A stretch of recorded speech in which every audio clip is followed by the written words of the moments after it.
Hello बच्चों, let's see the question कह रहा है कि Na2SO4 is soluble in water while BaSO4 is water insoluble. Reason कहता है कि lattice energy of BaSO4 exceeds its hydration energy. तो जो बेटा जो सोल्युबिलिटी होती है ना, हमारे दो फैक्टर पे डिपेंड करती है। कौन कौन से दो फैक्टर डिपेंड करती है?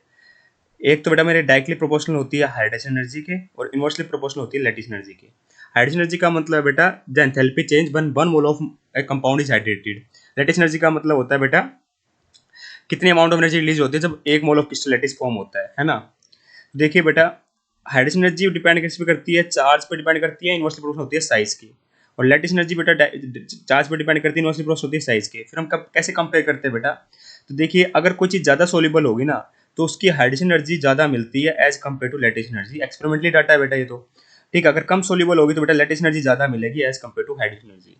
तो अगर आप यहाँ पे देखोगे बेटा, तो Na2SO4 का वैसे भी चार्ज तो ज़्यादा है ही बेटा। नहीं, चार्ज तो यहाँ +1 है, यहाँ -2 है, यहाँ चार्ज बेटा +2 है, सॉरी, और यहाँ -2 है। तो जहाँ देखोगे तो SO4 तो कॉमन हो गया, और SO4 का चार्ज भी कॉमन हो गया। BaSO4 में Ba का साइज चार्ज बेटा +2 है, और सोडियम का चार्ज बेटा +1 है। और सोडियम और बेरियम में आप कंपेयर करोगे तो सोडियम मेरा ग्रुप 1 का एलिमेंट है ना, और बेरियम बेटा मेरा ग्रुप 2 का एलिमेंट है। Beryllium, magnesium, calcium, strontium, barium.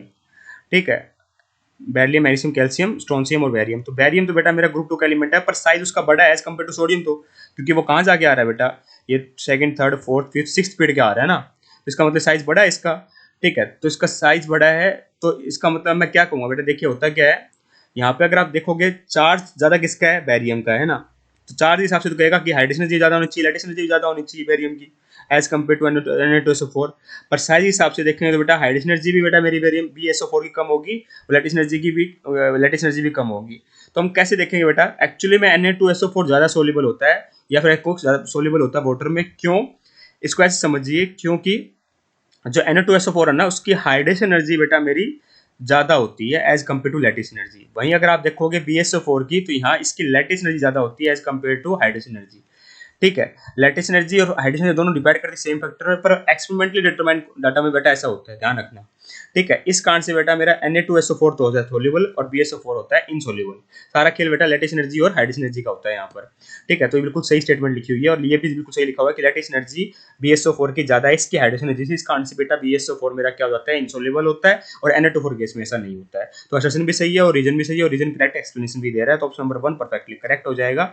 I hope you got the answer. Thank you so much.